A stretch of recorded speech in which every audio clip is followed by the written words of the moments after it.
আগে একটা জিনিস আমরা সিদ্ধান্তে আসি, সফলতা চান নাকি ব্যর্থতা চান? একটু মন থেকে বলবেন। আমি সবার কাছে অনুরোধ জানাই বলছি, বলার জন্য বললেন না, মন থেকে বলবেন। আল্লাহ কবুল করুক। তাহলে আমরা সবাই একটা বিষয়ে সিদ্ধান্তে একমত হলাম, আমরা সবাই সফলতা চান। ওকে, আচ্ছা, এই কথাটাকে এক্সাইট রাখেন। দুঃখ চান নাকি সুখ চান? জোরে বলেন।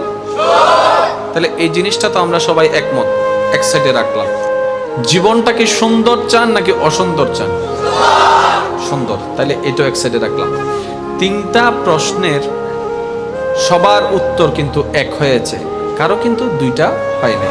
তার মানে সবার জন্য উত্তর একটাই।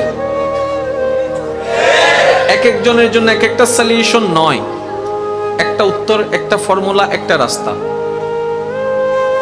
যদি সত্যিকার ভাবে বিবেক বুদ্ধি লাগিয়ে আমাদের উত্তর এমনই হয় যে আমার জীবনটা সুখীময় বানাতে চাই, শান্তির বানাতে চাই, সফল বানাতে চাই, আমার মরণ পর্যন্ত আমার জীবনটাকে আমি গোছানোভাবে দেখতে চাই, আর পরকালটাকে আমার জন্য আমি আনন্দময় দেখতে চাই, তাহলে আপনার জন্য একটা সাজেশন দেওয়া হবে।